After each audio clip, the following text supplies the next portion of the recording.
શું મિત્રો તમે જાણો છો ભારતમાં એક એવું મંદિર આવેલું છે જ્યાં બુલેટની પૂજા કરવામાં આવે છે અને એની પાછળ બહુ એક રસપ્રદ ઘટના છે। જે ટેમ્પલનું નામ છે ઓમ શ્રી બન્ના ટેમ્પલ। મિત્રો આ મંદિર આવેલું છે રાજસ્થાનમાં 50 કિલોમીટર જોધપુરના અંતરે આવેલું છે અને આ જોધપુર પાલી રોડ ઉપર આવેલું છે અને બિલકુલ રોડની લગોલગ આ મંદિર તમને જોવા મળી જશે અને ગૂગલમાં પણ તમને મેપ ઉપર મળશે। હવે મિત્રો વાત કરીએ કે આ ટેમ્પલમાં બુલેટની પૂજા કેમ થાય છે।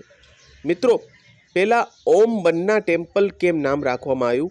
મિત્રો ઓમ બન્ના ટેમ્પલ એટલે કે બન્ના રાજસ્થાનીમાં ભાઈને કહેવામાં આવે છે અને જેમ કે ગુજરાતીમાં આપણે ભાઈ લગાડીએ છીએ અથવા કુમાર લગાડીએ છીએ એવી રીતે રાજસ્થાનમાં બન્ના કહેવામાં આવે છે અને ઓમ બન્ના કરીને એક ભાઈ 1988માં આ જગ્યા ઉપર જ એક્સિડન્ટથી મૃત્યુ પામેલા હતા અને એમની બુલેટ અહીં ઊભી હતી।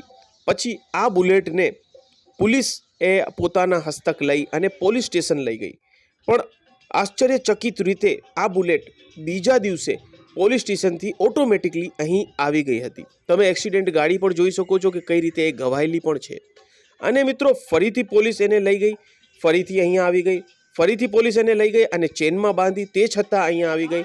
એટલે પછી લોકોની શ્રદ્ધા જાગી કે આ બુલેટમાં કંઈક છે અને ઓમ બન્ના જે હતા એ લોકોની હવે અહીંયા રક્ષા કરશે, એટલે અહીંયા ઓમ બન્ના ટેમ્પલ બનાવવામાં આવ્યું અને એમના માટે અહીંયા અખંડ આરતી અને પૂજા કરવામાં આવે છે। પ્લસ મિત્રો અહીંયા બુલેટ પણ એમની મૂકવામાં આવી છે અને એ બુલેટની પણ લોકો દર્શન કરે છે।